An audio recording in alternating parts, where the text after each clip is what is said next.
Hello and welcome to News Desk, DW News conversation that puts you at the center of our discussions. And the way we do that is through the questions and the comments that you send us in the chat function that you should be seeing on your screens right now on a subject that is in the news. And then we take your questions and comments and put them to our experts, whom you'll hear from in just a moment. And the answers that they provide will hopefully make us a little bit wiser.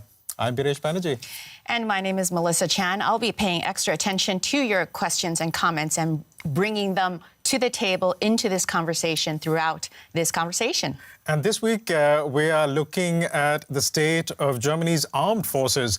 Why, you may ask? Well, this is because Russia released an intercepted audio conversation, an online conversation between high-ranking German armed forces officers in which they were discussing scenarios around providing a missile to Ukraine. You'll hear more about that from our reporter Alex in a moment. But what that basically has led to is major embarrassment for the German armed forces, also called the Bundeswehr in Germany. There's consideration of whether the armed forces are competent. And Berlin has been quick to defend the armed forces. Russia is saying something else entirely. So all in all, a major headache for Germany, which is why we were wondering, given that Germany is also a part of NATO, if Russia thinks that Germany is a weak link in NATO and is trying to exploit that and capitalize on perceived German weaknesses, those essentially combined together to form our main question today. Absolutely. And joining us around the table for this conversation is DW's chief political editor, Michaela Hufkirner, and reporter Alex Forrest-Whiting over there. We also have Dustin Himmerlein, who is the audience engagement lead. Hi, everyone. I'll be looking at your comments, so yeah, keep them going. Totally. And then you also hear us referencing Michelle Stockman. Michelle's in the control room. She's our show producer. So you may hear us speaking to her. The unseen person who will be directing us, and you might see us respond to certain comments that we hear in our earpieces. That's going to be Michelle Stockman. And later in the program, we will also have Dr. Benjamin Tallis, a senior research fellow at the German Council on Foreign Relations. You would like to listen to him and his expertise on the Bundeswehr, Germany's armed forces, their place in German society, and also the political discussion around that. You need to hang around for that one. Totally. And just to kick things off, we have a poll. You probably see that. The question is, does Europe need a strong German military? Just to start the conversation, yes or no. I know I've already voted. Make sure you vote. Everyone around the table also gets to vote. If we're allowed to. Yeah, I think so. I think we're allowed to, but it also depends on our community as to how active they are. If the questions and the comments come in thick and fast, we're just not going to have time to vote. True. But I don't know. I mean, the community is pretty alive. I mean, this has been alive for about 24 hours. We've had the question out. But yeah, there's already a few comments. I mean, just to share, because, you know, the early bird gets the worm. You put in your comments, and I will try to bring them. We have Dread Vogue Gaming saying, for example, Germany is like a big kid on the playground who used to be a bully, but renounced violence only to let new bullies emerge that he could handle, but won't. Wow, wow. That is very well articulated, but it's a bit harsh as well. It's a bit harsh. Well, I mean, we also have Andrew Carter, 4458. The honest reality is that it will probably take 10 to 15 years for the German military to discuss, implement, and finally deliver the improvements necessary to provide a viable military capability for Germany and NATO. Until then, they will rely on the USA. You know, there might be some truth to that, but that is what we're going to discuss here. We're just getting started, and we would like to dive right in. But before I do, because I want to go to Alex for that, before I do that, Michaela, can I just ask you, what do you think? Initial comments. Is Germany NATO's weak link? And do you think Russia believes that? I believe that Russia wants everybody to believe that. Russian smoke and mirrors. That was very much the aim of the leaked recording. I keep saying tape, but I'm sure it wasn't on a tape. Well, no. And that's where it is leaving a debate within the European Union to a certain degree. But there's a context to this because the timing was very carefully chosen. This all came out on the day where a former chief executive of Wirecard, a financial company whose name you can immediately forget again, but it was a huge financial scandal. Well, that guy got exposed by media as being a Russian spy. So that was all over the German media until suddenly this leak came out. This was the wire payments company, Wirecard. Yes, exactly. We'll get into more detail on that, but let's just set the stage here. This is where, Alex, you come in trying to help us understand what has prompted this debate, what exactly happened. We're talking about this leaked conversation. Yeah. What is going on? Bring us up to speed, I mean, please. it is a bit like a Russian spy novel, isn't it? Especially when we start hearing from Michaela as well about... Literally, it is literally involving spies. So let's try and go back a bit then. Russian media published a 38-minute audio recording of an online, supposedly secure meeting between some top military brass in Germany about how they could support Ukraine against Russia in this war. And the call had been intercepted, and that proved to be a big shock to the world, particularly to Germany, and with the defence minister calling it a hybrid disinformation attack by Russia. Now, in the meeting, there were 4 high-ranking military officials from the Luftwaffe, that's the German Air Force, including, in fact, the very top man, and they were discussing the possible delivery of this German cruise missile system called Taurus to Kyiv. And I think we can see some pictures of that system, which when those come up, I can just tell you a little bit about it. But it's one of these very modern weapon systems that the German military have. It has a range of up to 500 kilometres. And Ukraine has actually been asking Germany since May last year for it. And it's important to point out that so far, Olaf Scholz, the German Chancellor, has repeatedly ruled out supplying that to Kyiv. But these 4 military officials were having this discussion that was leaked about possible military targets that Taurus could possibly reach. And that included what damage its missiles could do to the bridge that links Russia to Crimea, the Kerch Bridge. And we've actually got a little bit of audio from that leaked meeting, which I'm hoping we can hear. Ich kann noch mal schnell ergänzen wegen der Brücke, weil wir die uns intensiv angeguckt haben. Und die Brücke ist leider aufgrund ihrer Größe wie ein Flugplatz. Das heißt, es kann durchaus sein, dass ich dafür 10 oder 20 Flugkörper brauche. So they're talking there about how many missiles it could take to bring down that bridge. Maybe 10, maybe 20. Highly controversial, particularly that this was leaked. Now, the German Defence Minister, Boris Pistorius, has since confirmed that, yes, that meeting did take place, but it was a secure line, and it was actually an individual error. And it has transpired that one official was actually dialing in from Singapore, where there was an air show at the time, and that person was using an unsecure line, which appears to have been the whole problem, and it somehow fell into Russia's hands. Russia, of course, saying this is an example that Germany wants to hit Russia hard, which Germany is saying is not true, but it's been a complete fiasco. Yeah. I mean, it's fascinating. This is an audio call, I take it? Yeah. OK. And I mean, this is on WebEx, and it just bears mentioning that these were just scenarios that these officers were discussing. This isn't a policy. This hasn't been decided Absolutely that this is not. going to happen. No. I mean, for our viewers who are just joining us now, maybe they just want to listen to this conversation again, and just bear in mind that this is a scenario that they're discussing, as military officers often do, not just in Germany, in other countries as well. This is just the context. I'm not trying to sway the debate in some way. I'm just saying what happened. And maybe we can just listen to that conversation again. Bear in mind, this is just a scenario. Some of the scenarios they're discussing. Ich kann noch mal schnell ergänzen wegen der Brücke, weil wir die uns intensiv angeguckt haben. Und die Brücke ist leider aufgrund ihrer Größe wie ein Flugplatz. Das heißt, es kann durchaus sein, dass ich dafür 10 oder 20 Flugkörper brauche. Right, so they're discussing possibilities as to what could happen. And then, as Alex just pointed out there, Germany has responded to it, particularly Boris Pistorius, the defense minister, on whose watch this has happened. He has been saying things. I wonder, I mean, Michelle is listening in. I wonder if it's just worth playing the soundbite of Boris Pistorius. Now, this is something that Boris Pistorius said, I think, on the Monday, in which he was trying to explain what Alex just said in terms of a caller who dialed in from Singapore on an unsecured line. That's what you're going to hear from Boris Pistorius. Let's just listen to what he had to say. According to current knowledge, data was leaked from the participant in Singapore. He was connected via an unauthorized connection, i.e. virtually via an open connection.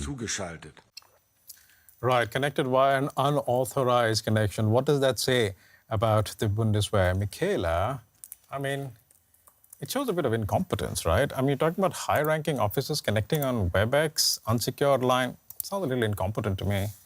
Well, it's careless, to say the very least. What the minister also announced is that all 4 members are being investigated for now. But Boris Pistorius, and I was in the room when he said this on Tuesday, he concluded the Q&A afterwards by saying that unless they find out any other incriminating details, major details, he would not be willing to sacrifice any of his top officers to what he called Putin's game. So he clearly framed this as a communication war.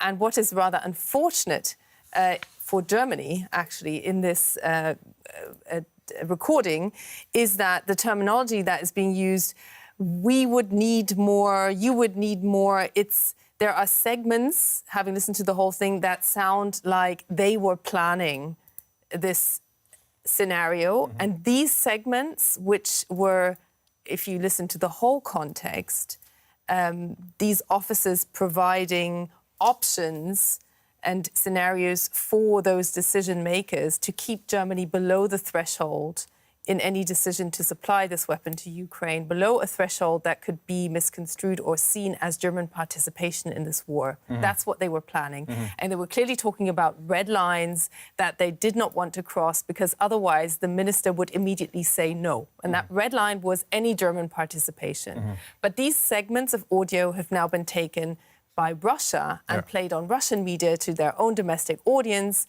accusing Germany, which they say isn't, and I quote, not fully denazified, as planning an attack on Russia. So this brings us all back to terminology that we've heard in advance of Russia attacking Ukraine, although nobody's expecting Russia to attack Germany.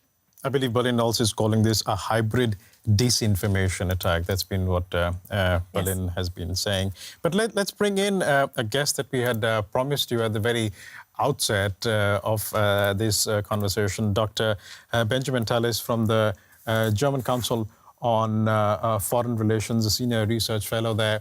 Ben, glad you could make the time. You've been listening in. I mean, Boris Pistorius saying that he's not going to sacrifice, I'm paraphrasing here, he's not going to sacrifice any senior German military officers over this. But at the end of the day, we're talking about high-ranking military officers, and no matter whether they were using WebEx, Zoom or WhatsApp, the fact is that the Russians got in on this conversation, and it appears to have been a careless mistake, as Michaela was saying. Surely heads need to roll, right? Well, good afternoon, Paresh. Good afternoon, Melissa and Michaela. Nice to see you as well. Thanks for having me on the show today. Actually, I think Boris Pistorius has got this right. Pistorius is one of the ones who clearly understands the transformation Germany needs to make and has been pushing hardest for it to happen. For that to actually come to fruition, he needs the Bundeswehr on side with him. So making them into sacrificial lambs for this would not be a good move in the part of the big strategic picture. But of course, you're right, and Michaela was right as well. This was extremely careless, and it does reflect an information security culture and an intelligence culture, frankly speaking, that needs to change. It was interesting to see the revival of an old Cold War joke in the last week that how do you get the Russians to take something seriously? Well, you tell the Germans and tell them it's a secret. I can only laugh at that. I'm just going to relish that joke. Thanks, Ben, for that. That's a very good joke, and also have to say that the comments coming in. By the way, you have a lot of comments, not enough questions. We will definitely bring in the questions if you start asking. But meanwhile, I'm going to share some of the things. It's very interesting that the Russians are using this audio as some sort of evidence of renazification of Germany or or something offensive in nature, because everyone seems to, the majority of people weighing in are saying things like, for example, at Michael Madsvicki 9195, saying current German armed forces are painfully unfit for purpose following over 30 years of disarmament and shrinkage. Reform, modernization, and intensive training are necessary. Also, probably the reintroduction of conscription, maybe something we can talk about later. And we also have, at Hawks 1980 saying Germany is up to the task. Its government is not. So political will is another theme that I'm seeing in the comments. Yeah. I mean, you mentioned the Melissa, point about... can I jump in on that? Yeah, please go ahead.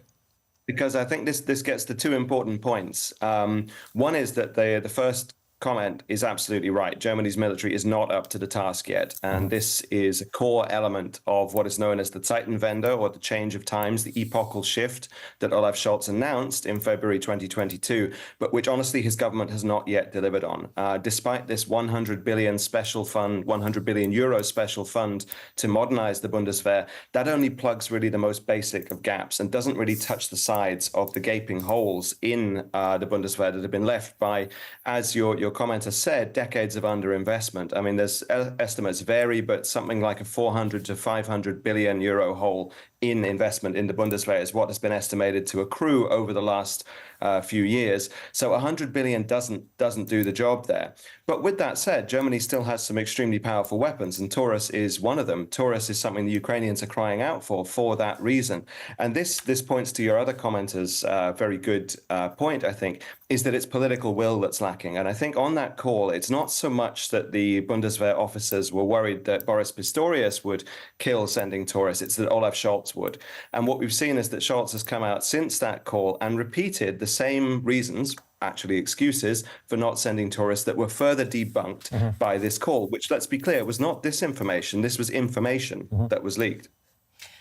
And meanwhile, on my encouragement of people asking questions, we have one from Florian Zeiss. Why would this leak talk happen just now? The discussion about Taurus has been going on for about 14 months now. Shouldn't this have happened a year ago? I'm thinking this is something for Michaela, because she was alluding to that at the very start, and maybe this is where Wirecard comes in, and a bit of background on Wirecard. Yes, would be potentially helpful. The immediate timing of that particular day was the Wirecard scandal, which actually was out of public sight until that revelation that one of its top executives, who's believed to be in Russia, was exposed as a potential Russian spy.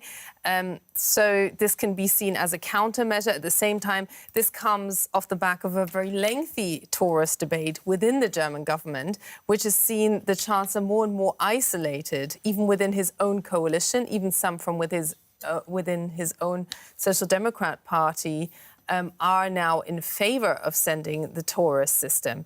And it's right what Benjamin pointed out, that initially the German Chancellor said last week that he was not sending Taurus because otherwise Germany would have to send soldiers, personnel for target control, which, and this is the next scandal, he alleged the French and the Brits were already doing. The Brits particularly publicly very irritated by a German chancellor making this information, which frankly, all defense circles, it was an open secret. It's kind of the most open secret there is. But to make this public and take it into the public domain, same for France, which has been a bit more or a bit less public in its criticism of the German chancellor coming out and saying this.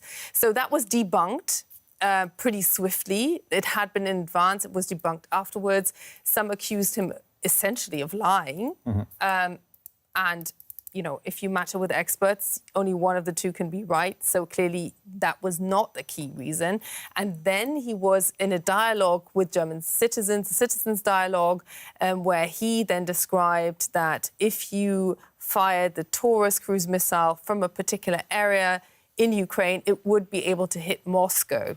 So this clearly is a German chancellor saying, in other words, I don't really trust the Ukrainians that they will not use it, whether it's this government or later government, to directly attack Russia, and clearly a concern that provoking Russia in this way could lead to an escalation of the conflict, which would be nothing less, frankly, than World War III. At the same time, he comes out towards the German public and says, as long as I'm Chancellor, I guarantee there will be no German troops on the ground. That's after Emmanuel Macron and the French having a very different tradition or a different take on security of it's something called strategic ambiguity, him refusing to rule out anything. Yeah. So we have open, in public, an argument between Western allies, first over not the German Chancellor not being able to or not willing to keep something secret, and secondly, do you rule anything out? And into this comes this leakage of the recording. I'm sure the Russians have a lot of recordings, not just of the Germans. Tip of the iceberg, tip of the Russian iceberg. It's a deliberate decision to make it public. That's what the real difference is. If I can just come to you, Michaela described this so well, and just as an ordinary consumer of the news, I am just really confused. So what is the exact reason? What is the real reason behind the curtains that Germany doesn't want to send the Taurus missile to Ukraine? Yeah, great question. And it's not that Germany doesn't want to send it. As Michaela also said, there is considerable support for sending Taurus. It's the Chancellor, Olaf Scholz, who doesn't want to send Taurus. All the other three major parties are behind this, even if they haven't yet been able to exert the pressure needed to get the Chancellor to change course. Boris Pistorius, the defense minister, is behind doing this. The generals on the leaked recording seem to be behind this as well. And one of the interesting things that recording shows is how basic the state of planning for doing this actually was, which tells us something important about how Germany's decisions are made at the moment and the tight circle that controls that in the Chancellery. But the reason that we think, with some of my colleagues, that Chancellor Scholz doesn't want to send this is precisely because the weapon is so effective. And this it sounds counterintuitive, but that's in keeping with the position that Scholz has held from the beginning, which is not that Ukraine should win the war. It's that Russia should not win and Ukraine should not lose. And there is a world of difference between saying that and saying Ukraine should win. What I think Chancellor Scholz fears in a Ukrainian victory is the kind of what we would call a system transforming effect, that it would transform international politics and really solidify these blocks of democracies on the one hand and authoritarian states on another. And that's not a world he wants to see. He's really clinging to as much of the world of yesterday as possible. But it is that's in contradiction to a lot of his allies, as has been said. So I was going to say the train has left the station on that paradigm, that global paradigm of democracies versus authoritarian states. And a lot of German trains will not be leaving the station because we have a strike coming up tomorrow and day after. But just if I can just follow up quickly, I'll come to you, Michaela. Just if I can just quickly follow up with you, Ben. So if you're sitting in Moscow and you're seeing this conflict between the French and the Germans play out so openly between the leaders, and you're seeing this carelessness, let's call it carelessness, in the Bundeswehr and the kind of decision-making that happens, obviously you think that Germany is the weakest link in NATO, don't you? Yes, you do. And that's something I've written in the past as well. And this invites attack upon Germany in the future. This is precisely the problem. Olaf Scholz is signaling weakness at every turn when we need to be projecting resolve and projecting strength. That's a key part of how so-called deterrence works. It depends on the capabilities you have, the material with which you can defend yourself, but also the posture that you take, the mindset that you, and attitude that you portray. And this, I think, it also explains why Emmanuel Macron was, exactly as Michaela said, using strategic ambiguity to put the Russians on the back foot a little bit, not let them dictate the agenda. I mean, taking Olaf Scholz's approach is a bit like Bayern Munich saying in advance of a game, we're only going to attack from the left side. Now, that gives an advantage to the opposition and doesn't really help your own team. But unfortunately, that's what Scholz is doing. You know, it's analogies like that really help me understand and grasp the issue. So just keep them coming, Ben. I'm so glad we're talking to you. Can we have a quick fact check? There's a question from someone called the Tender Troll asking, why does the German political leadership seem to think that what this person believes is one of the worst military leaks since the start of the Ukraine war isn't a big deal and not even worth apologizing for? Is it true that there has been no apology of any kind, or has there been a we regret kind of language from anyone? I mean, there is. I'd say the defense minister was pretty mortified. The question is, who do you apologize to? It's like, it's really a practical question. Public? I mean, yes, you can apologize to the German public, but I don't think that the German public quite shares the outrage, and there is, and that sounds strange, but this is a public that doesn't expect its Bundeswehr to have to actually fight, because it hasn't done so in a long time. This is a country where the defense minister has said we need to become able to defend the country again, which to most countries in the world sounds like a completely crazy and strange thing to say. But the Bundeswehr is only seen in the context of NATO. I would actually, I wonder whether it's time, at least behind closed doors, to apologise to your NATO allies as Germany, because it is pretty embarrassing.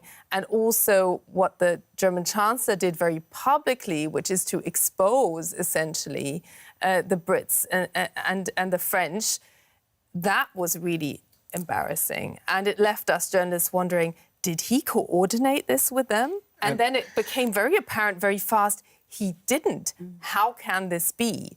And it shows a chancellor who also, let's come back to the Taurus weapon, which even military experts say is not a complete game changer. Okay, it's not going to win the war for Ukraine. Nobody's saying that, but this is a Ukraine that desperately needs ammunition. Most of all, it needs ammunition, and more effective weapons.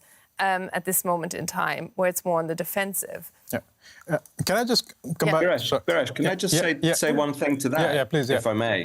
Yeah, I mean, I agree with Michaela there that the apology should be to Germany's allies, absolutely first and foremost, also to the public, but to allies.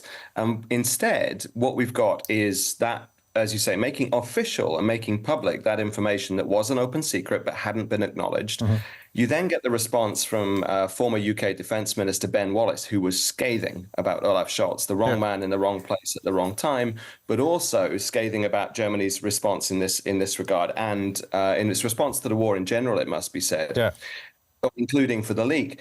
What we now see is Germany's ambassador to the UK, Miguel Berger, saying, no, this is actually the Brits making a problem here because they're causing disunity in the alliance. It's a masterclass in gaslighting. The problem here came from Germany. And so we need to clearly acknowledge that, and it should be apologised for. The German foreign minister will meet David Cameron, the British foreign minister, here in Berlin tomorrow, so watch DW for that. That should be an interesting press conference there. And the argument the Chancellor has on his side, that public opinion is against, the majority is against sending this very effective weapon to Ukraine. There's still a public sentiment. I say still, there is a public sentiment that Germans want to be kept out of this. You're struggling to get a majority to really send more weapons to Ukraine. So it's not completely dissimilar to the US scenario that we're seeing. Completely different context, but there is an element of fatigue. Benjamin wants to jump in. Go on. I can see you wanting to jump in on this. That's really good that you mentioned that. Thanks, Michaela, because this notion that Germany is being a good ally by mirroring the US position is something that you often hear from the Scholz Chancellery as well, that they're in lockstep with the Biden administration on Ukraine, even if they're way out of step on China and on geoeconomics and other issues. And on the surface, that looks sensible. Do what the US does, be a good ally. But dig a little deeper and it doesn't actually work at all. It's a real falsehood and it's folly, to be quite honest, because Germany doesn't have the oceans that America has. Germany doesn't have the nuclear weapons that America has. So it's not only much more directly exposed to the threat from Russia, it's much more vulnerable to it. And so pursuing the same policy doesn't actually really make sense. I just want to sort of throw out there in the discussion that we will be talking about Germany's position within NATO in greater detail. But at the moment, maybe we can drill down a bit more on the Bundeswehr. It's interesting what you said, Michaela, in terms of the German public not expecting the Bundeswehr to fight. And I wonder if that leads to some of the kind of, I don't know, carelessness that we get to see in the Bundeswehr, of which Alex potentially has some other examples, just for discussion's sake. Let's just bring that into the discussion as well. We're not bashing the German military too much, but there have been a few mishaps over the past couple of years. And we can just look at, for example, there is a frigate at the moment in the Red Sea. It's called Hessen, and it's patrolling the Red Sea, basically trying to protect merchant ships that are there and being targeted by Houthi rebels. And it's part of a mission that's dedicated to air defence. But a couple of things have already come to light about this frigate. It has been reported, number one, well, we know that it has 3 air defence systems on board, and it has been reported that it could run out of ammunition.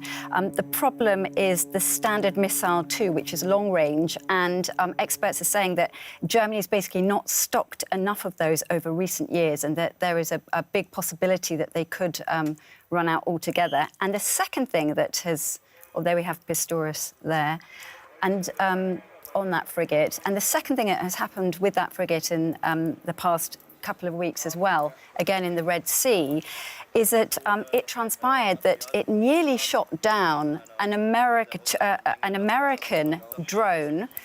It didn't know the identity of that drone. Obviously, America didn't let anyone know. But fortunately, I mean, I say fortunately, I don't know if the German military would think it was fortunate, but probably it was that they didn't hit it down. But the German missiles malfunctioned and ended up in the sea. So the American drone was not touched, but potentially could have been. So those are just 2 examples from one frigate. And one other little example, which people may remember, back in December 2022, during a German training exercise, 18 of its Puma tanks malfunctioned. 18, it had 18, they all malfunctioned, and they had to be taken out of service due to technical problems. Now, I've got a picture of that tank on my screen, which hopefully we can share, and I might even be able to make it big so that you can see it a bit better. Can you see it? Yeah. Yeah, we can see it. Hey, it worked. Dustin, thank you for So those are the things that don't work. Yeah, these are the things that certainly didn't work. And just a bit of background about that. The Puma, it cost 17 million euros each. It took over a decade to develop and was meant to replace the old Marder tanks, which Germany had been using since the 1970s. And this tank, this particular one, the Puma, has been basically plagued with technical issues right from the beginning. So all of this just sort of plays into this idea that things are not working as they should be for the German military. And I can feel on my left that somebody's about to... Michaela wasn't agreeing to this.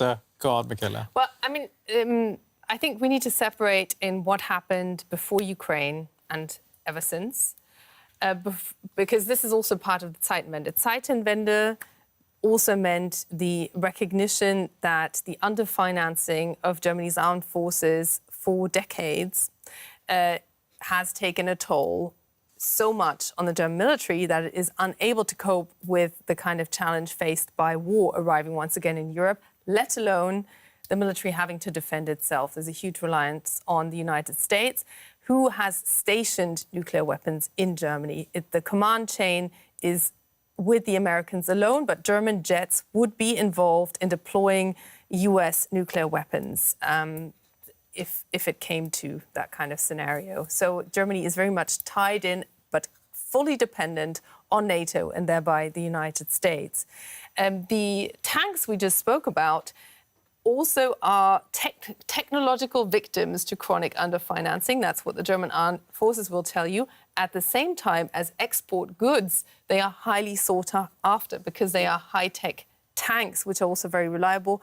And Germany sent some also to Ukraine or given them to the Czech Republic, which has sent Soviet-made tanks to Ukraine, which are easier technologically to handle for the Ukrainians.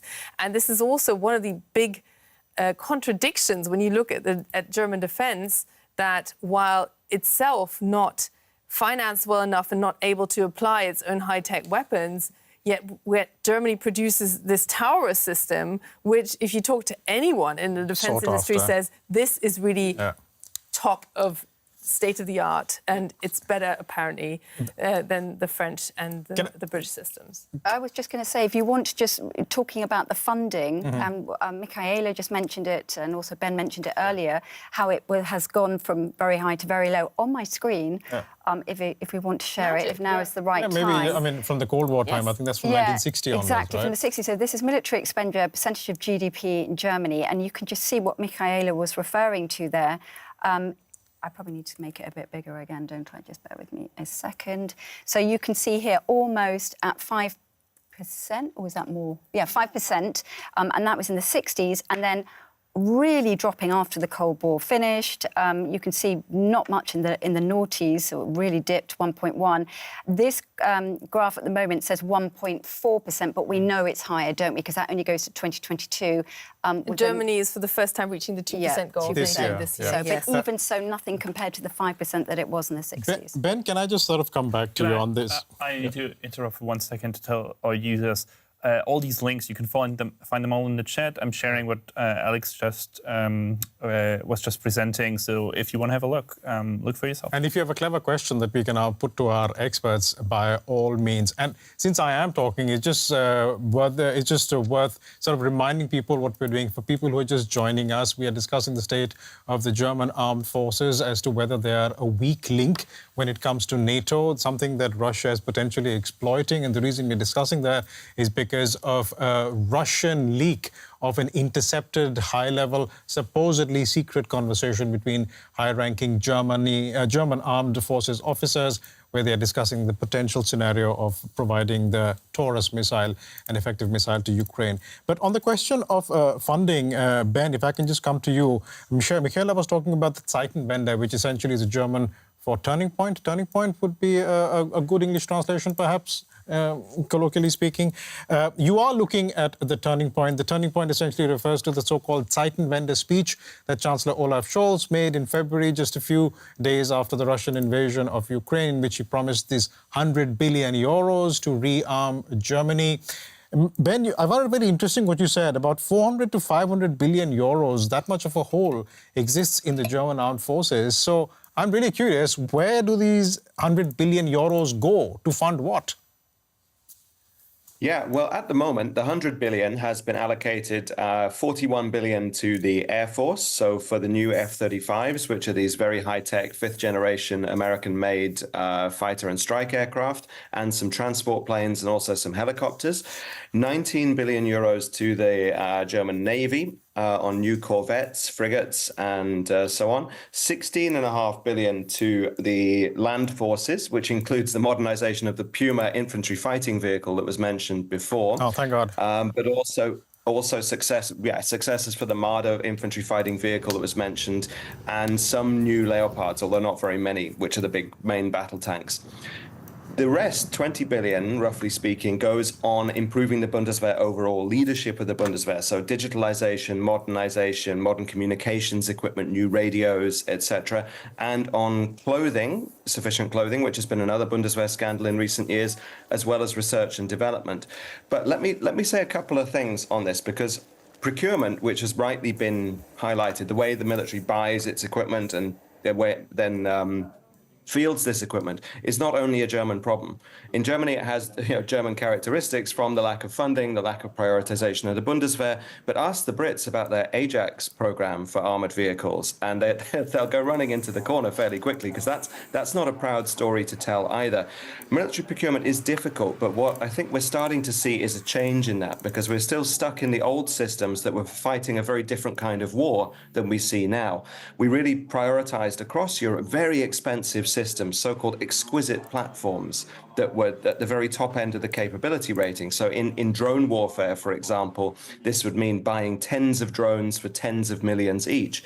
But what we see from Ukraine is that state-to-state war is very different. And we need, in this example, tens of thousands of drones for thousands each. And we need the depth of ammunition that you need to fight a very high-intensity conflict.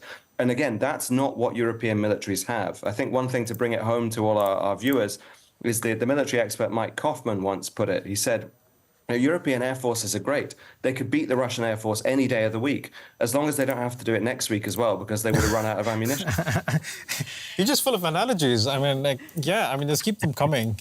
I mean, try my best there, though. We've just spent quite a bit of time talking about the military assets, but earlier we also talked about political will, the political will to make these changes, and I just want to share some of the comments that have been posted. It does feel like a lot of people sense that German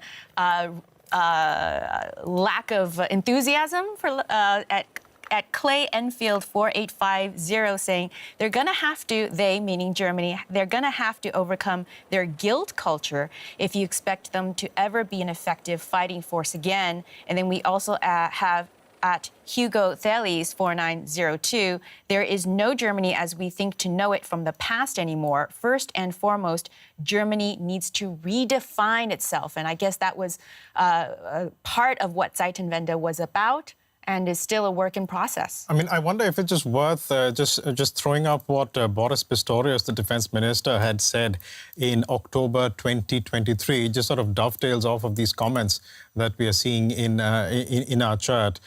He had basically talked about getting used to the idea, again, that the danger of war could be looming in Europe, and that effectively means we have to become fit for war, we have to be fit for defense and get both the Bundeswehr and society ready for this. I mean, it's just quite an undertaking. I mean, Michaela, do you want to take this on?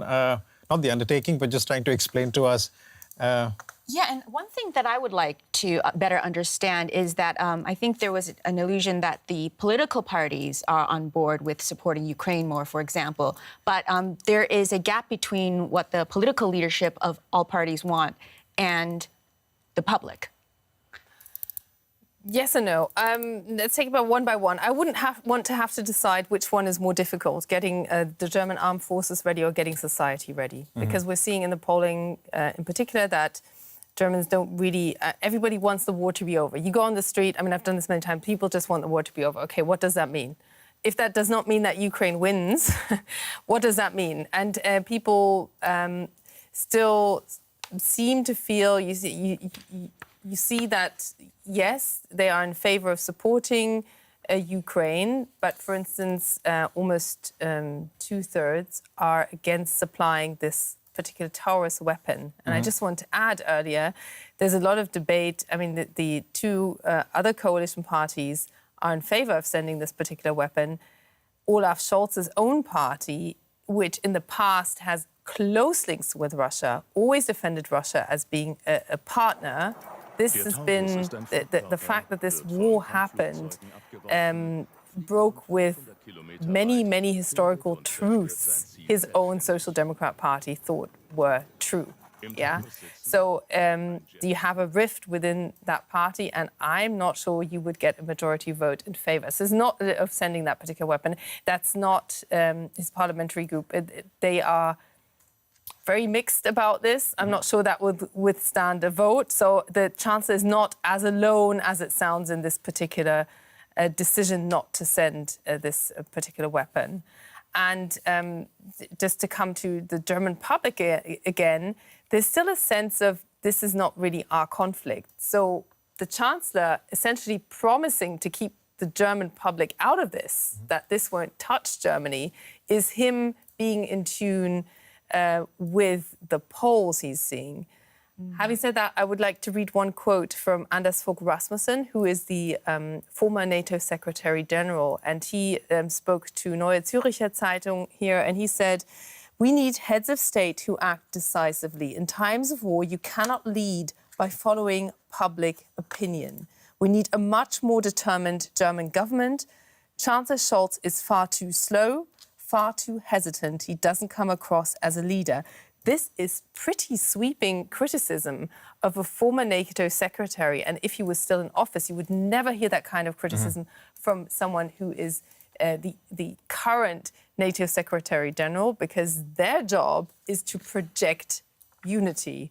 So this is pretty bad for Olaf Scholz in terms of criticism within NATO and within NATO's allies. I'm sure he's not the only one who's saying this.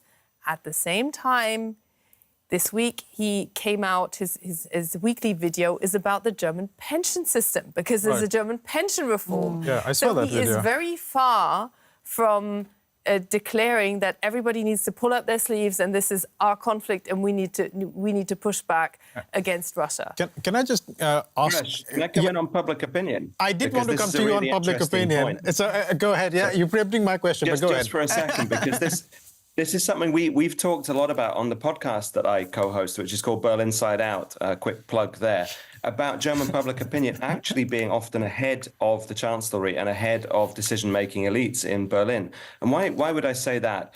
Because For example, in April 2022, just after the Czech Republic and Poland had become the first countries to send main battle tanks to Ukraine, which was being claimed by many German politicians at that time, also Robert Habeck as well as Olaf Scholz, that this would be a dangerous, catastrophic escalation potentially. But the Czechs and the Poles went ahead and did it because they see the conflict differently. 64% of the German public at that time wanted Germany to send main battle tanks. But then the Chancellery and others got involved in the game and started influencing public opinion. And this is something we have to recognize, that public opinion on foreign and security policy is very heavily shaped by the actions and the rhetoric of elite actors, specifically by politicians, but also to an extent by experts. And so claiming to rely on public opinion is a bit of a dangerous game when it comes to foreign policy and can be easily exposed. Just a quick point on this notion of German society as well. It's interesting to see that even before the Zeitenwende, there were moves in the Bundeswehr to try and really get it ready, in mental terms, at least in terms of its mindset, to be ready to fight. Christian Freuding, who's a now famous brigade general in the Bundeswehr, renamed the motto of his brigade to Siegfähig, which means literally victorious, which caused something of a scandal at the time. But you ask yourself, what is the purpose of this unit other than to be victorious, actually? And so even small steps like that can really help in actually pushing forward the understanding of how we need to be war ready. And make no mistake, what Olaf Scholz thinks doesn't matter in a case that actually Vladimir Putin thinks Germany is a party to this war and has said so very clearly, that he's at war with the West. We know that what Germany has supplied under international law, much like its allies, does not make it a party to the war. But Putin thinks we are, so we better be in it to win it. Can I just ask about the public? I mean, isn't a lack of personnel a problem for the Bundeswehr? I mean, if there was, for example, as you say, I think it was 64% public approval to send tanks to Ukraine, for instance. I mean, does that speak of a public that is willing to enlist in the Bundeswehr and fight for the defense of Germany along with NATO? It's a great question, and it's actually one that many countries across Europe face. Again, the UK has faced a debate about conscription recently. The Lithuanians reintroduced conscription not so long ago as part of their societal readiness program. And a lot of people look at Finland and look at their whole of society approach to security, whereby there is compulsory military service and you build up a very good trained reserve by doing that. Boris Pistorius has been discussing this. He's previously been against, but I think the mood might be shifting. We've seen an inability of the Bundeswehr to recruit as many people as it needs, but that also is to do, I think, with how society values the Bundeswehr, which is changing, and the increasing sight of people in uniform on trains, for example, where they get free travel if they travel in uniform, is helping to normalize them as a part of society rather than apart from society. But we're not there yet. And until it's really understood that actually we have to have a fighting force that is there for our defense and to be able to win wars, we won't get there. It's still not quite understood because it's not talked about honestly by enough German politicians that national security is the irreducible duty of the state. Without that, everything else collapses. And so if you don't uphold that, you won't be able to do any of the other programs that you would like to implement. So the more German politicians are honest, the more we'll start to see that transformation. And I think we've had a bit of that honesty. Just as an update on the matter of conscription, because you touched upon it, Ben, Boris Pistorius, who's currently on a 3-nation tour of the Nordic nations, Sweden, Finland, and Norway, touring these NATO partners, one of whom is going to become a NATO partner, spoke about conscription. He was talking in Solna in Sweden, and he has said, and I quote, "In Germany, we are investigating the feasibility of a step that you have already taken. We suspended conscription in 2011, and now we are looking into reactivating it." That is something that happened just a few hours ago. So Boris Pistorius is certainly on the ball, but not all of German polity. Correct, Michaela? Well, I mean, it's a really interesting debate that's come back, and it sounds, you say suspended. It was technically only suspended, but you speak to legal experts. It's not like you can switch it on and off. You can't just bring back conscription the way it was. It requires a new debate in society. It also requires the question, is it the same for women and men? What's the alternative? Can you do an alternative service? that's so it's not quite clear whether you would necessarily get a majority for it, but it is one model, and it's also understood that it would be a longer-term decision that wouldn't help the Bundeswehr within the next couple of years really get off the ground. And in terms of political will and political leadership leading public opinion, there's a comment question from P. Yakovlev asking, without NATO, does Germany have a real chance to exist as a sovereign people's country? And perhaps that's the kind of talking point that needs to be clearly articulated from the political leadership that is not very clear right now. Oh, but here I need to give you some context. I mean, Germany comes out of the history of the Second World War. There was no desire to allow for a German state that can independently fight a war ever again. It is in the German. It isn't prescribed in German law. For instance, Germany cannot fight anywhere in the world. It's not unless Parliament gives a green light for that. Right. And it also requires that there is a decision by an alliance of befriended states to take this military action. That's why it took Germany weeks to actually send this frigate into the Red Sea, because not just did it need Parliament to vote in favour, it also needed other European partners to agree to a joint mission, because Germany cannot act on its own. So it's a very different kind of setup. And at the same time, this kind of non-military thinking, that's referred to here as the peace dividend. This is the Cold War that kind of exempted Germany from having to think by itself about its own territorial security. Or, to put it in more simple words, as the former Foreign Minister Sigmar Gabriel once said on a panel debate where I was in the room, he said, it's because the Americans also wanted us this way. Yeah. Blame it on the Americans. Is that it? Ben, do you want to come in? I know you have to leave. Do you want to have like a final word on this? I would like to say something on that, because I think it's a really good point that Michaela made, but also we have to recognise, as Boris Pistorius frequently does, that during the Cold War, Germany was nonetheless armed to the teeth. It had a 500,000 person army, half a million people under arms, thousands of main battle tanks. It was a frontline state and was armed to act as such. And yes, that was in concert with NATO allies. But because Germany paid its dues at that time, it was able to also shift the US on crucial details and on crucial policy decisions, together with the Brits, the French, and others. And this is often, I think, a lost part of our history, that we don't understand how decision-making worked during in NATO during the Cold War. People tend to assume it was the Americans said this and that's what happened. Not at all. There was an awful lot of back and forth. There was an awful lot of discussion about European security. And the Europeans, again, because they paid their way, were able to influence the Americans on how the conduct of European security was managed. So I think that's something Germany needs to get back to that way of thinking. And it's no coincidence that Boris Pistorius draws on his past as a Cold War kid to understand that. I think the other part of this, which is really important for all Germans to and our viewers around the world to understand, is almost no state can act in its purely to defend itself on its own. There are very, very few great powers of that level in the world. The US, China, possibly Russia, are about the only ones that could. The rest of us, rely on our alliances, and that's okay. That's actually really good, because, as Michaela said, it puts you together with friends, with like-minded countries. It prevents you sometimes from taking silly decisions that you shouldn't have been taking, and that ultimately harm your interests as well as your values. But it means you have to pay in. And you have to pony up and do what's needed to actually play your part in the team. And that's something that others have not been very happy with Germany about over the years. There are other countries that haven't pulled their weight either, so they need to step up as well. But I think it's really important, last message for all of our viewers and listeners today, is that those levels of Cold War defense spending that you saw, 3.5%, 4%, that would amount to almost half the federal budget today if we had to go back up to that level. If we don't want to see that happen, the quickest way and the cheapest way to our own security is to win in Ukraine, to deter Russia by defeating it in Ukraine.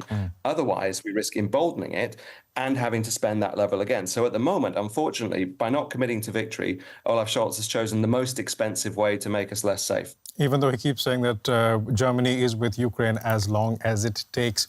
Ben, We will leave it there. Thanks so much for joining us and for those analogies. We can't wait to have you back on, maybe talking about something else, not just the Bundeswehr. Fantastic having you on. Thanks so much for sparing the time for that. Great to be there and great to talk to you all. Thanks, Baresh, Melissa, Michaela, Anna. Thank you all. Bye-bye. Take care, Ben. Bye. Well, we're about an hour into our discussion. Are we? Yeah. Yeah, I think already it's an hour. Okay. I think it's time flies Just an when hour, you're only having an hour. fun. I thought it was just 10 minutes.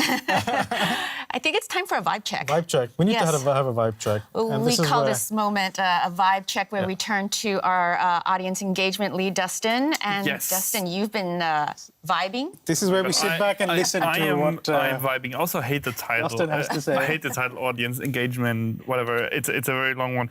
I'm here for you guys to look at your vibe comments. manager, The then. vibe manager, maybe. Yeah, exactly.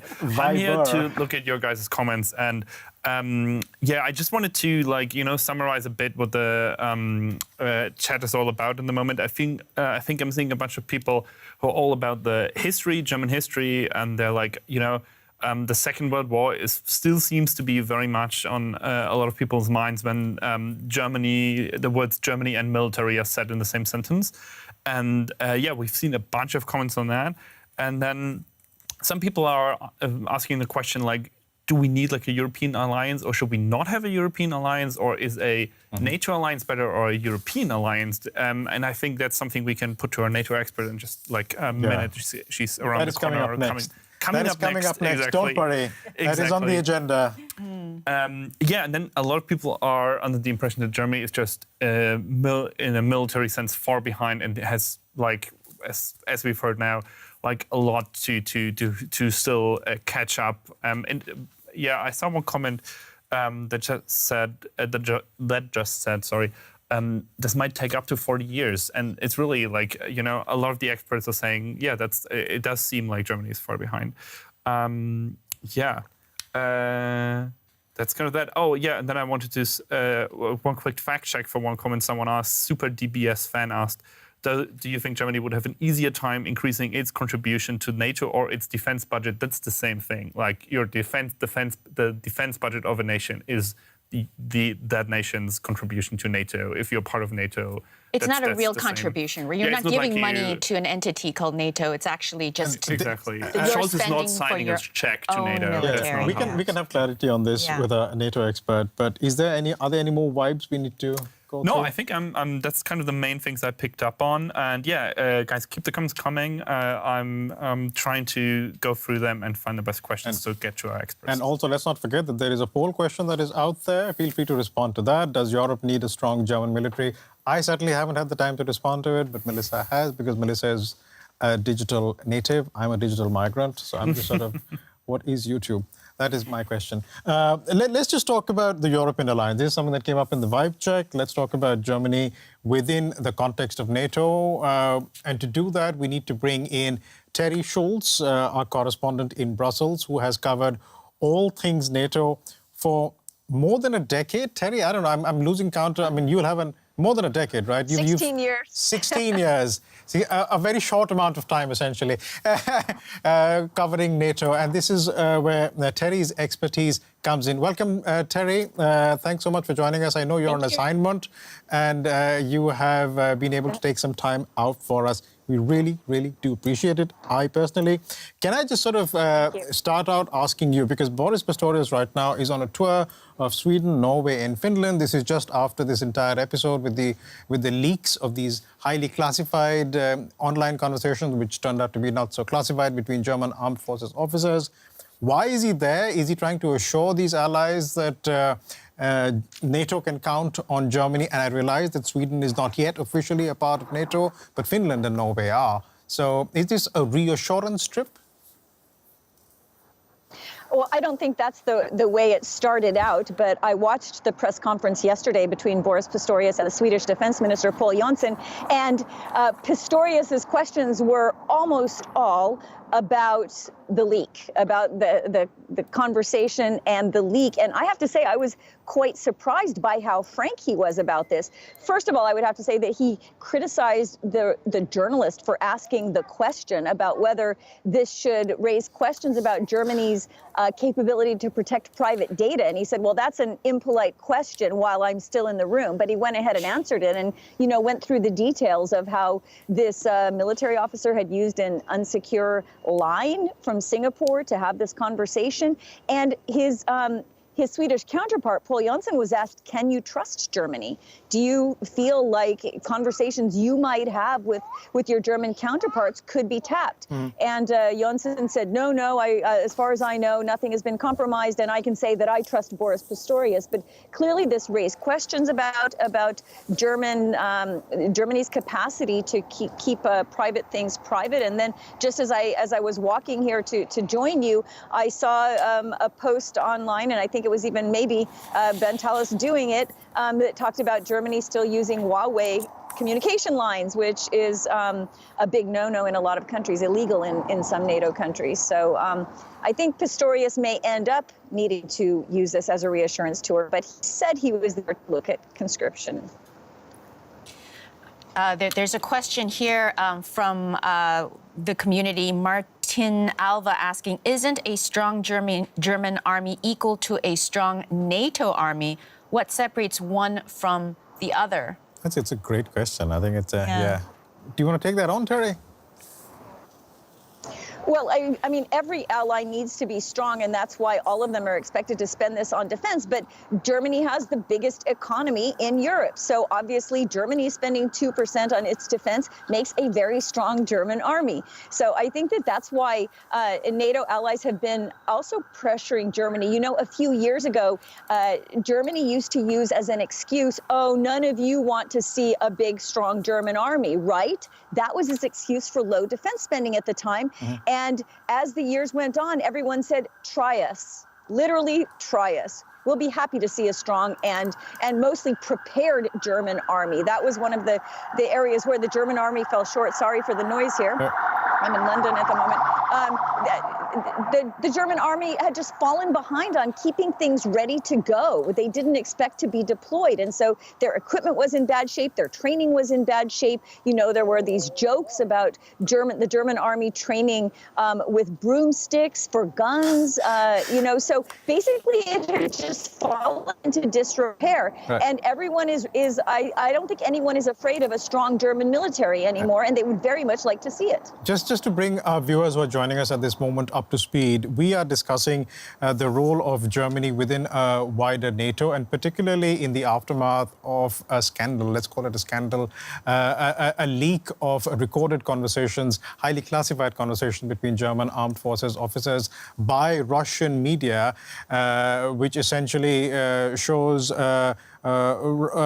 German armed forces officers discussing scenarios and possibilities to deliver the Taurus missile to Ukraine. Now, this has become a headache, as Terry was pointing out, for Germany, with the German Defense Minister Boris Pistorius having to defend German reliability. Bundeswehr competence is also coming into the question. And just on this point, I wanted to bring in what Ben Wallace, who is the former Defense Secretary of the UK, again, a NATO ally, what he had to say on this entire episode, this leak of recorded conversations. That is what Ben Wallace was saying. He said, we know Germany is pretty penetrated by Russian intelligence, so it just demonstrates they are neither secure nor reliable. I mean, it's quite a sweeping thing to say. Michaela, I see you making a face already. Yes, actually, and I'd be curious to ask Terry about her assessment. What was more damaging, this leak, this recording of commanders, or the German Chancellor speaking openly, revealing that open secret about British and French troops being on the ground to control targets in Ukraine? Michaela, do I have to make a choice between those two? No. They were both. They're both a problem. They're both big problems. They're both a huge problem, but what are you hearing from NATO? Well, so let me just go back just quickly. It's very interesting that Ben Wallace quote, because one thing Defense Minister Pistorius said specifically yesterday was that he had brought up the leak with his American and British counterparts, and they assured him that they completely trusted Germany. These things happen. We know that Germany is a trustworthy ally. So that I didn't know that Wallace had said that, and I find it very interesting because Pistorius had gone to great lengths to specifically talk about the British as saying that this didn't cause any alarm with them. But going back to what Scholz said, NATO doesn't speak openly about such things, but I will say that people regularly say what a mess this is, how disappointing it is. And I won't say that these are NATO sources, but military sources saying what a mess this has become. Why can't we all get on the same page before we make public statements? And not only that, but talking about how dangerous it is for countries to talk about who may or may not be on the ground in Ukraine. Mm-hmm. Nobody is going to confirm that on the record. That is a death sentence for people on the ground, and also an opening for Russia to then say, which NATO has denied, that NATO is in fact at war with Russia in Ukraine. NATO says, of course, it is not involved. Right. Individual countries can make individual choices, but this was really, really a careless thing to say by Scholz. Michaela, what is the response in the Chancellery here in Berlin? I mean, how does it respond to this kind of criticism of its own Chancellor and amongst allies? We've seen 2 press conferences by his spokespeople since, and they completely... It's like Teflon. They won't really engage on the issue. They say that the standard phrase is what the Chancellor says stands by itself. You know, of course they will not criticize their own Chancellor, but there's because it's indefensible. There's an awareness it wasn't good. It was bad. Right. They know this, right? They know it was bad. They just can't admit it publicly. I mean, we've all been there. We know we've made a mistake. We just can't say sorry. No, we have not been right there. Yeah. No, not at that high level. I mean, high levels are very different. I just want to bring in a couple of comments because we haven't touched on this. At David Adegoju 588, if Germany wants to be stronger militarily, then she has to overcome the U.S. influence. And also, and at Superhero is asking a similar question. Is Germany depending on U.S. leadership too much? Without the U.S., who in Europe has the capability to lead European defense? So a comment and a question, but I think in general, I feel like the United States and its role in NATO hasn't been touched upon in terms of its relationship with Germany. And NATO can do that. And I think these comments are music to Donald Trump's ears, because he's been saying something to that effect. And I think you have tons to say about that, Terry. Not tons that I will say, but some things that I will say. I think, yes, there is always a question about whether the U.S. is too dominant in Europe, and then everyone throws up their hands and says, but what would we do if they weren't? You know, it's not just the money issue. It's not just the fact that they spend more so they have a bigger say. I mean, everyone has a veto at NATO, but some people's vetoes weigh more than others. So, yes, there is the question about U.S. leadership and it being too dominant, but not just in Germany, in all of the European allies taken together. And that's why you hear all of this talk about a European pillar inside NATO, Europe saying now, you know, with a possible second Trump presidency, we really have to be able to lead ourselves. We have to be able to build up ourselves. We have to be self-confident in our own capabilities. And for that, we need those capabilities, you know, to really be on par with what the United States provides now. So the questions are real, but the questions should be there with or without Trump. And Europe knows it. How many people, what is the mood in NATO? Does the wider alliance trust Germany? Does it believe that Germany is a pillar that is deeply important and without Germany, NATO doesn't function? I mean, I don't know whether NATO doesn't function because there's no question about Germany not being a NATO ally. So that's not really a question that comes up. But what does come up regularly is whether Germany is doing everything that it has committed itself to do. You know, Germany will only hit the 2% spending on its own military this year. And you know that it hasn't spent that much since the Cold War, even though it promised to, and it could if it wanted to, because it's a wealthy country. And so what the complaint usually is just that Germany could do better.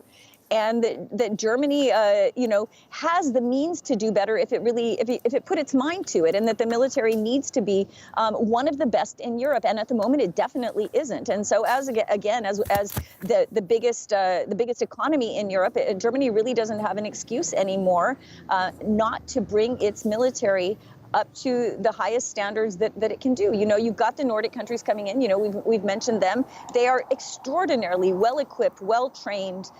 The mentality is there that they would go to defend themselves or NATO allies if called upon, and that just doesn't exist in Germany. And I do want to talk to you about Finland and Sweden, but Alex wanted to say something. I just wanted to say, hi Terry, it's Alex here, also in the studio. I just wanted to, I just wanted to talk about the European funding within NATO, because there's quite a nice little graphic that I found actually on the website Politico, you can see it here, where you can click on these countries and all the ones that are purple. This is from 2023, so remember things are obviously changing. We know that Germany is catching up.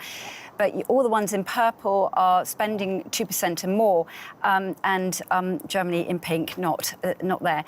But interesting, because I've seen a few comments coming up in the chat about, talking about Poland. Poland should lead, and questions asking about whether, you know, Germany should be learning more from Poland. So Poland here were 3.9% of GDP, and I was just wondering, 3.9% of GDP going towards its military and defence, and I was just wondering if I can ask you a little bit about that. And Poland and the importance it's playing, given the war in Ukraine. And all the other states that are on the border with Russia, they all have high spending, right? Exactly, they do. And of course, we don't have Sweden and the rest because they haven't yet joined. Not yet. Yeah, so it would just be interesting to hear your 2% as well. Yeah, it would just be interesting to hear your take on that in Poland. Well, those numbers are a little bit old. Poland is now at 4%. Yeah. So yeah, their defense spending continues to go up. The Baltic states are all, you know, at 3% or so. And not just that, but for example, off the top of my head, I know Estonia gives 1% of its GDP to Ukraine. So imagine that. You have some countries not spend much more than 1% on their own militaries. Estonia gives 1% to help Ukraine. So yeah, so Poland really has taken a leading role since Russia's second invasion of Ukraine. You know, it is the country which helps facilitate the weapons deliveries to Ukraine, the aid deliveries. It really has, you know, been a shining example of solidarity on the military side. I won't speak about, you know, the immigration issues and those kind of things, but on the military side, Poland has stepped up and really taken a leading role and likes to see itself as a leader in NATO, and in fact is seen as a leader there. But what's unfortunate is that when you talk about Germany possibly learning things from Poland, you know, the last Polish government seemed to take every opportunity to try to create more tension in the German-Polish relationship. So it will be interesting to see if this new government, with Donald Tusk coming back, you know, really makes an effort to mend political ties with Germany. And I think then we may see more about cooperation and lessons learned and sharing of you know, best practices and things like that. But the relationship between the two countries has been quite poor. But yeah, Poland is a leader on the eastern flank. But look at all those countries in purple. Right. They all are spending what they're supposed to on their own militaries and more. And just to bring this back to Germany, I see one devastating take in comments, DKR000, the one, saying German weakness is part of the reason why Putin chose to invade Ukraine. Going to the crux of the matter. I mean, you know, it's a take. It's a take. I don't know who wants to take this on. You, Terry, I mean, if Germany had been stronger, Ukraine wouldn't have been invaded. Give it to Michaela. I mean, actually, hot potato for you, Michaela. This is a take on history. Come on, MK. Yeah, let's take this claim and project it forward. There's an argument that Germany By Germany ruling out troops on the ground, Germany was weakening its own stance and the Western alliance as a whole, and that this was a strategic mistake. That criticism is also coming from the former head of the Munich Security Conference, for instance. There seemed to be two camps almost, that one of strategic ambiguity by French President Emmanuel Macron, who behind closed doors is also against sending troops on the ground, but publicly won't rule it out because they're basically saying we don't know what's coming down the line, so we are not ruling it out.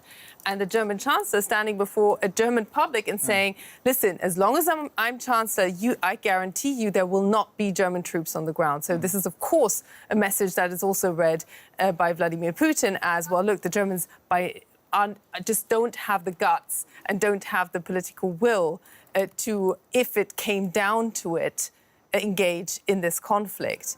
And that is a message that works both ways, and that is also part of the criticism we're seeing also from the former NATO Secretary General Rasmussen there. That's something Olaf Scholz will have to take on. Since we are discussing the German military, I mean, this is a poll question just to remind viewers. And Terry, I don't know if you've voted or not. If you haven't, please vote. This poll will remain open. The poll is closed now. The poll is closed?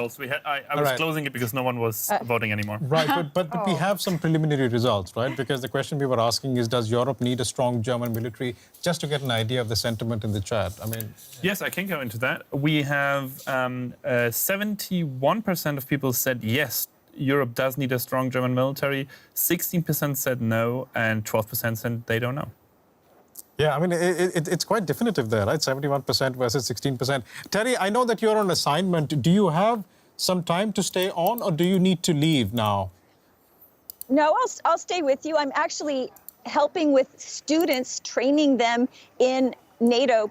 I'm at a model NATO practice as a judge, so it's all NATO related, and they know I'm out here talking about NATO. So I'll go back in after this, but it's all related. Can you ask them to tune into this? I'm happy to stay. Can you ask them to tune into this live stream and just learn something from you as well? I mean, that'll be very helpful. They're discussing something in a secret NAC meeting, so no. Oh, right. My bad. But I'm glad that you can stay. Just in terms of just staying on this aspect of Germany and NATO. I don't really have a very clever question right now because I've lost my chain of thought. I wonder if somebody wants to come in. Well, I guess we're I was just so taken in by the poll. I'm just being honest. I was just trying to process that result. Look, I'm just human. Sorry. On that poll, I just want to... Radoslav Sikorski, the former and now again Foreign Minister of Poland, during the financial crisis said that he was more afraid of Germany not taking leadership than Germany actually taking leadership, and particularly in military terms. This is something that Germans have been very aware of in the past. And I actually got the chance to ask him that very same question again during the Munich Security Conference. He said, well, it was in different contexts, but yes, absolutely, that German leadership is also needed. With the new Polish government also still working out what they actually want in terms of Europe taking more of a lead over its own security and how much that can potentially be in contradiction with NATO, pointing also at that offer by France of coming under the French nuclear umbrella, which sounds like it's the same that the US is providing for NATO, but it's completely different kettle of fish, and it actually merits its own show. So. Maybe that's what we'll do next week. I mean, we can have Terry and Michaela back on again. I'd just like to move the debate forward a bit, the discussion forward a bit, and just look at what Germany needs to do to either be a more reliable, stronger member of NATO, or just strengthen its armed forces. And here it's an open question really to you, Terry, to you, Michaela. What does Germany need to be doing? I mean, whoever wants to go first, just start talking or raise your hand. Or wink, I don't know. Well, I've mentioned the things that Germany usually gets criticized for, and that is not spending enough, which means that you don't have proper equipment, you don't have proper training, you don't even have proper uniforms. And, you know, again, for a wealthy country like Germany, it's just, it's ridiculous, really, right? That you don't have the right clothes to wear or the right boots or something like that. And it comes from all of these decades of underspending because you didn't expect you were going to ever have to deploy. Again, a lot of countries are guilty of that, including Sweden, which completely demilitarized and is now remilitarized. So a lot of countries are guilty of that, but Germany just hasn't, you know, come around as fast as other countries and as fast as it could with the military might that it could throw behind this effort if it wanted to. And as Michaela mentioned, the mood now about Germany is that it is more dangerous for NATO to have a weak Germany than a strong Germany, and they can't use that excuse anymore for not spending, not building up, not buying the latest equipment. It just doesn't fly anymore. Let's try and get some last words in on this around the table. I don't know. What do you think, Melissa? Yeah, I think it is time for a last word. Get around the table and hear what people's thoughts are as we close out pretty soon, right? Maybe over to Michaela. Well, I think it's also for Germany a question of a commitment. Germany is now deploying a brigade in Lithuania to demonstrate. Brigade, right? It's going to be their permanent thing. Brigade in Lithuania. And actually, the costing hasn't been done on this yet. So we clearly now have a defense minister here in Germany who's committed to doing this, but they don't even know exactly how much it's going to cost. So that is something. I mean, that is, you know, taking leadership, trying to project the kind of commitment that Germany aims for in the future, although it's very much well aware of its own needs and needs to catch up. Interestingly, at the very beginning of this whole debate, when you had the 100 billion pledged by Olaf Scholz just 3 days after Russia attacked Ukraine, one of the biggest catch-up necessities was ammunition. Germany was already chronically short of ammunition for itself, and the current estimates is that it can withhold an attack no longer than 48 hours. Yeah, so this is where Germany is, and it's now building up capacity, and we are seeing this happen. And I think this is also something to bear in mind. No money in the world can create capacity overnight. Alex. So I think, well, one thing that I found very interesting was when Ben Tallis said, which picks up from what you were just saying, Michaela, about the 500 billion euro hole, he said, didn't he? 400 to 500 billion was his range, in the German military, which kind of blows your mind, doesn't it, when you start thinking in those figures? So I found 470 is the overall annual budget of Germany right now, 470 billion euros, just to put that in perspective. Wow. Like 1 year's spending well, there going you there. go. Yeah. So that kind of blows my mind. And the other thing that I just find fascinating is the reaction over in the UK from the former defence minister being very honest about the fact that he's very cross with what Scholz said about British troops on the ground there. Of course, we've got to remember that he himself was in the army as well as being a defence secretary. So that just goes to show what really I think they are thinking in the UK, even if the current defence secretary won't say it. Terry, final words from you. Subject, I think nobody can understand why he said it except as a very self-interested, petty thing to say at the moment to defend his decision not to send Taurus. There is no good reason for him to have said this. And people really were just really alarmed and really disappointed by this. But I will say that Boris Pistorius is very well regarded. People like him. People feel that he is really some new energy into leading the German military, and I think that since he has been in charge, I think that people believe that change is possible because he seems to really believe in it himself, and that makes a big difference. And we'll go to Dustin, but before we do that, in the spirit of those in the chat, I'm going to give Walter Ungerson throw in his comment. Germany, France, and the United Kingdom must lead. 3 lines must become 1. So a lot of strong opinions about how to move forward in the future. Dustin, what's your final thoughts, takeaways? Yeah, I think I just want to take that time to thank the chat. I'm seeing you guys there. I see all the comments. I just want to call a couple of users. Great Take has been contributing a lot. Theodore, a profile name. Christopher, J. Erickson, Timotheus, I hope I'm saying that right. and Bob that Hessian. And then I see that both Florian and Kaspar have just joined with a question, but we are closing the show. But I'll leave a link to Florian's question. Plus, one last thing, Patrick has asked about a Southeast Asia question, which fits very well with the topics that we usually do. We cover a lot of Southeast Asian stories. So, yeah, if you guys want to continue the conversation or ask our experts, just join next week. We are here every Wednesday. And, yeah, that's all I have to say. And it's not just the German Bundeswehr we'll be talking about. There'll be all these other subjects from Southeast Asia. I could rattle off a few right now, but then we were really spoiled for choice, right?